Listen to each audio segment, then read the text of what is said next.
Elle est magnifique, cette machine. Mécano. C'est vieux, ça, hein? Ah, c'est impressionnant. Hein, 1927. Je sais pas pourquoi ils ont creusé, là.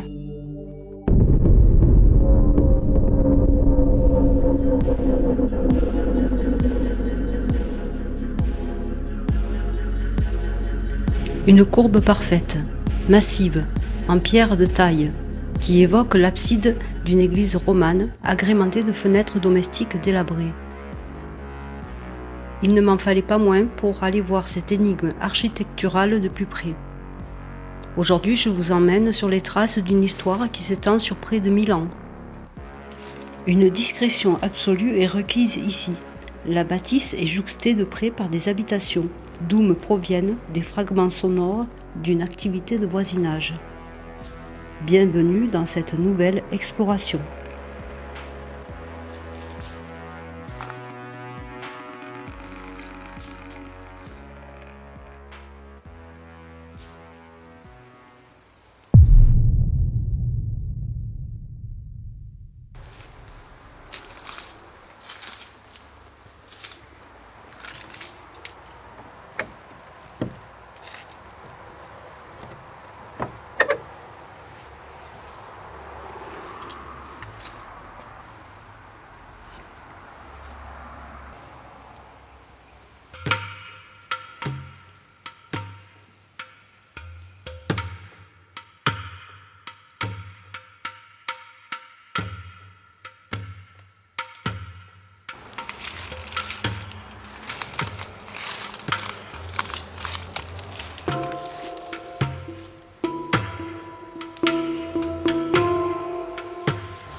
En l'an de grâce 1095, c'est à cette date que les bâtisseurs posent les premières pierres de ce sanctuaire.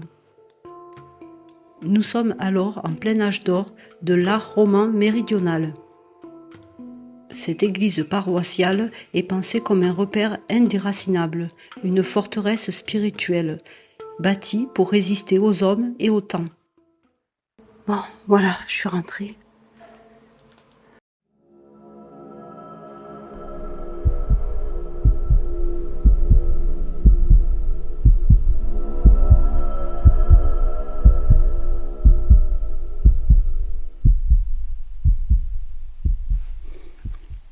Je suis pas tranquille. Voilà, cette maison qui était une église très ancienne.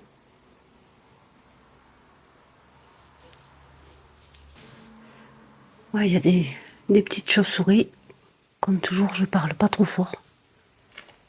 Il y a pas mal de voisinage de part et d'autre. Qu'est-ce que c'est ça?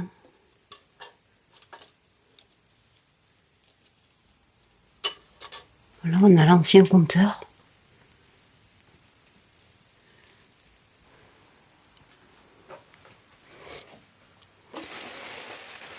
Plein de pelotes de laine. C'est dingue. Elles sont neuves. Regardez ça. Tout ce qu'il y a. Des cartons pleins. Des vêtements. Ouais, là-bas, c'est plein de vêtements. Donc là, ça a communiqué avec la partie qui est fermée. Je pense que je pourrais pas y accéder. Mais dans tous les cas, je vous mettrai des vidéos de ma première visite. Regardez un peu cette colonne qui doit être de l'âge de l'église. Ouais.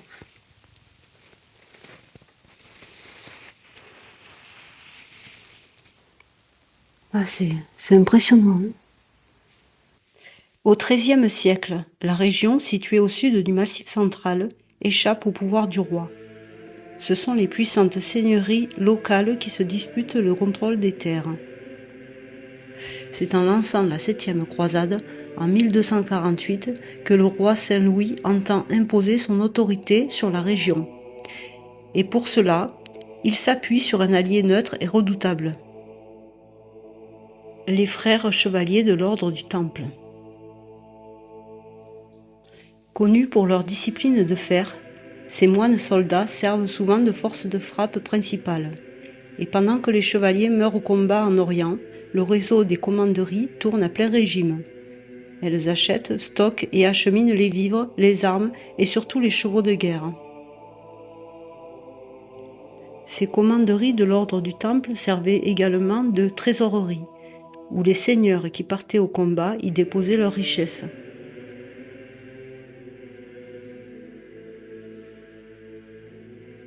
Donc là, on a des meubles qui ont été rangés, des matelas, des lits, mécanos. C'est vieux ça, hein. Donc je vais essayer de trouver des informations, mais c'est pas gagné. Là, on a des pages jaunes de 96. Vous voyez, ça a été habité, c'était habité il n'y a pas si longtemps que ça. Là, je ne sais pas si vous verrez, on a un vieux aspirateur. Ah, là, un journal 84. Ça, c'est un pied d'une machine à coudre, il me semble. Là, on a la vieille télé. Tessier, la marque. Le vieux tube cathodique de l'époque. Là, je vois, il y a une machine à coudre. Je sais pas, ça doit être... Est-ce que ça serait une marque italienne? Je sais pas.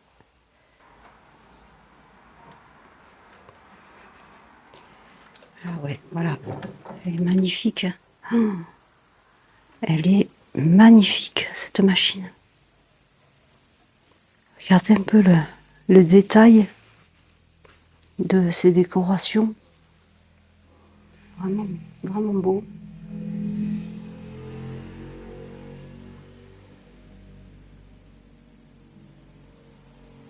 C'est plutôt rare de voir cette marque. J'en ai rarement vu de si belle. Ouais. Elle est vraiment belle.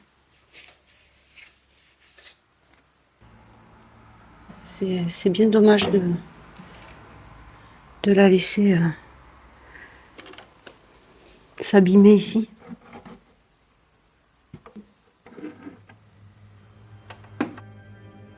En 1702, les murs de la paroisse vont être la cible des Camisards. Selon les archives de l'époque, les troupes des insurgés, menées par leurs chefs Jean Cavalier et Roland, vont attaquer l'édifice et mettre le feu à son mobilier sacré. Pour comprendre la violence des révoltés protestants, il faut regarder des décennies de répression sauvage, imposées par Louis XIV et ses soldats royaux. Des décennies de persécution, de torture, d'arrestation, jusqu'au grand brûlement des Cévennes ordonné par le roi.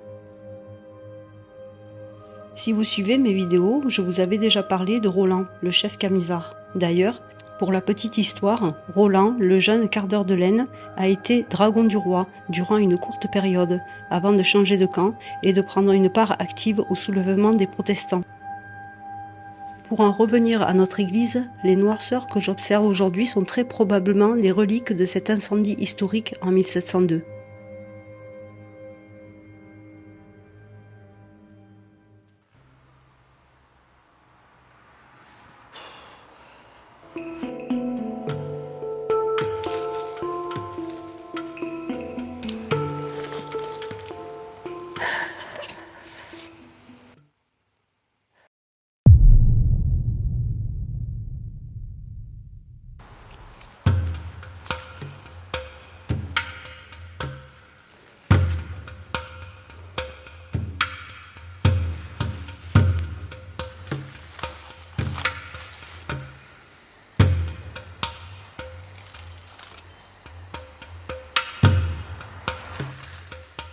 Après 2 siècles d'abandon, l'histoire de la petite église prend un virage spectaculaire sous le Second Empire. À l'aube de l'ère industrielle, l'exploitation minière se développe rapidement dans la région. Le sanctuaire est racheté et métamorphosé en habitation pour loger l'afflux massif de familles ouvrières.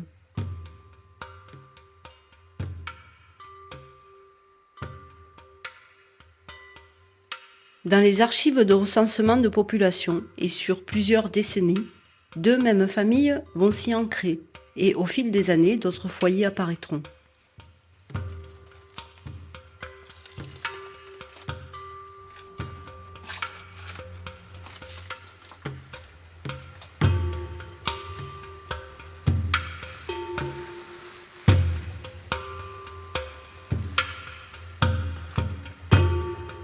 En 1936, date du dernier recensement consultable des archives, c'est une dizaine de foyers qui est comptabilisé. Tous ne logent pas dans l'église, bien sûr, mais dans les maisons qui la jouxtent, construites à la fin du XIXe siècle, et qui font partie du lieu-dit. Donc là, je me retrouve au rez-de-chaussée. Je parle pas trop fort, parce que on a le voisinage très présent.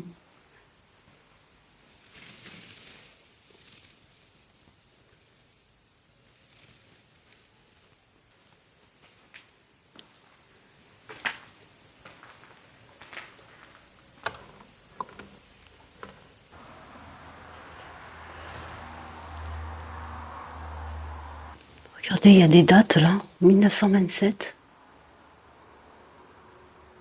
Ces inscriptions à la craie sont de précieux témoins du début XXe. Elles font mention de poids brut, de tares et de noms, dont la marchandise était peut-être déchargée ici. Je retrouverai d'ailleurs un de ces noms de famille précisément dans la même période sur les recensements. Alors cette partie-là, je suis jamais venue.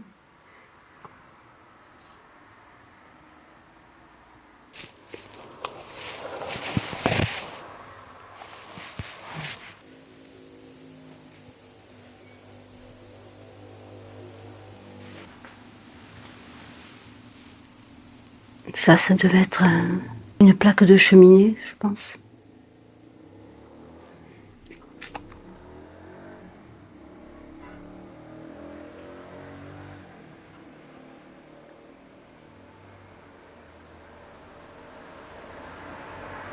Oh, je suis stressée.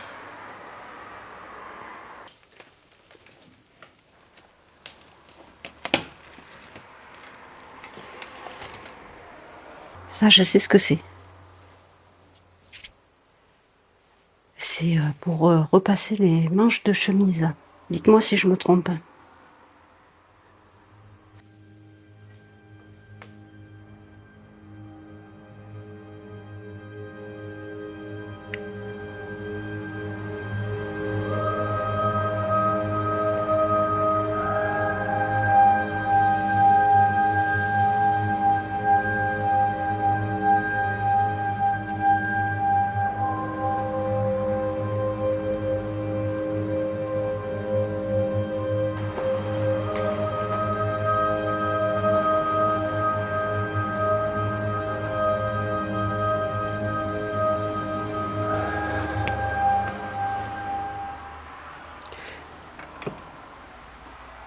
Ah ça, je pense que c'était un... Est-ce que c'est ça qu'on appelle un média tissé? Je sais pas.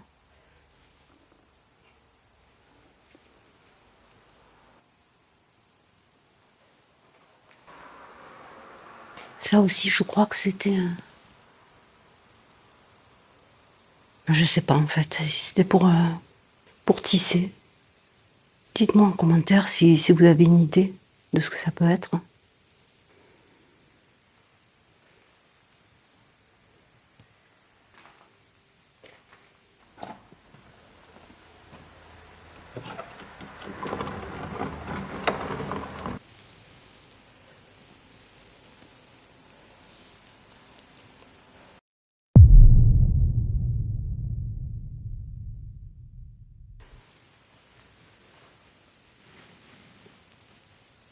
Donc ça, ces colonnes, elles sont vraiment d'époque.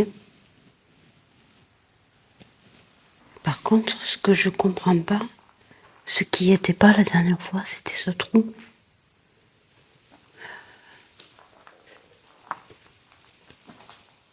Je sais pas pourquoi ils ont creusé là.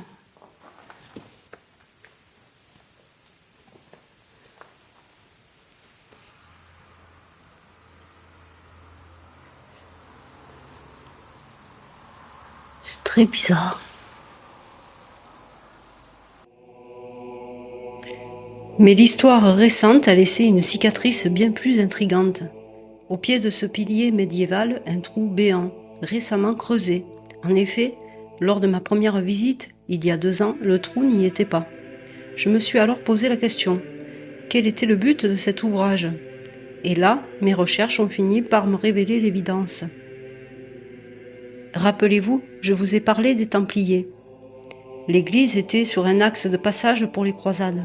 Mais mieux encore, elle appartenait vraisemblablement au réseau de l'ordre du Temple. Les fouilleurs de sol ont été guidés de toute évidence par la plus obsédante des légendes, celle du trésor caché des Templiers. Si vous ne connaissez pas cette légende, je vous laisse le soin de faire quelques recherches sur Google.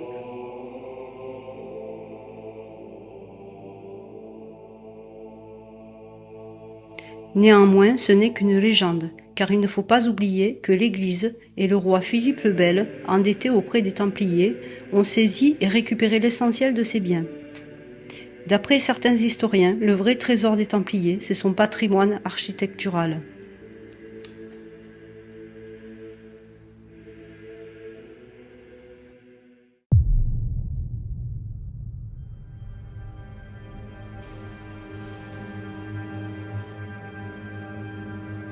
Dans la nef de l'église, à côté des pelotes de laine, j'ai mis la main sur une note manuscrite et un petit agenda de 1976 avec quelques noms.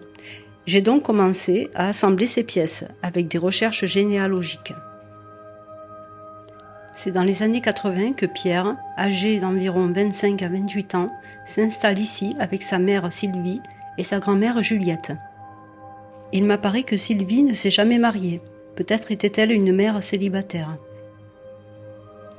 Juliette, la grand-mère, est décédée en 2000. Et Sylvie a malheureusement suivi de près sa mère. Elle s'est éteinte en 2001 à l'âge de 65 ans.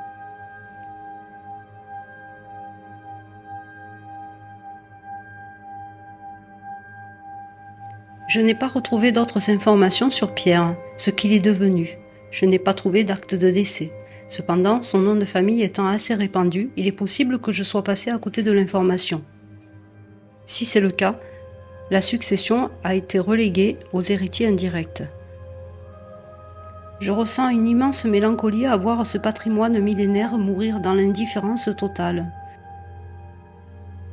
Depuis que mon regard se pose sur lui à l'occasion de mon passage dans le secteur, je ne peux que constater sa dégradation, qui s'accentue au fil des ans. J'ai contacté les autorités locales pour comprendre pourquoi cet édifice n'est pas sauvé, et leur réponse est d'une froideur administrative. C'est une propriété privée. Si un propriétaire peut faire la demande d'inscription au patrimoine de son bien, la réalité est bien plus compliquée que cela. Classer un monument n'efface pas la taxe foncière, et cela impose une obligation légale de travaux pharaoniques sous le contrôle de l'État, pour des coûts de rénovation qui se chiffrent en centaines de milliers d'euros. Pour terminer cette vidéo, je vous laisse avec quelques images de ce qui se cache derrière cette porte, filmée il y a 2 ans. Si vous avez aimé mon exploration et mon travail d'enquête historique et généalogique, n'hésitez pas à me le dire en commentaire. Et je vous invite à vous abonner à ma chaîne pour suivre mes prochaines explorations.